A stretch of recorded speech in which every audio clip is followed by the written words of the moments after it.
રામ સિયાવર રામચંદ્ર ભગવાન કી જય।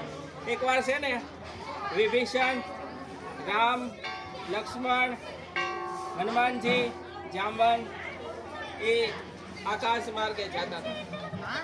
એટલે જાંબને કીધું કે આ અહીંયા હનુમાનજીના માતા રહે છે।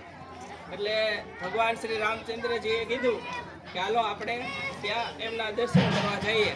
એટલે પ્લેનને નીચે ઉતારી અને અંજની માતાના દર્શન કરવા નીચે ઉતર્યા। એટલે હનુમાનજી દોડી અને પહેલા એની માતાને જાણ કરવા ગયા। એટલે એની માતા બહાર જ બેઠેલા, પર્વતની નીચે પથ્થર ઉપર બેઠેલા। અને હનુમાનજીએ કીધું કે ભગવાન રામ અને વિભીષણ અને જાંબન અને લક્ષ્મણ આવી રહ્યા છે માતા તમારા દર્શન માટે એમ। તો કે મારે એ કે કાંઈ સાંભળ્યું નહીં। અંજની માતાએ નીચું માથું કરીને બેઠા રહ્યા। એટલે હનુમાનજીએ પૂછ્યું કે માતા તમે એ કે નીચું માથું કરીને બેઠા રહ્યા એ કે અને આખા સંસારમાં અત્યારે એ કે હનુમાન રામ ભક્ત એવા ગુણગાથા ગવાય છે એમ।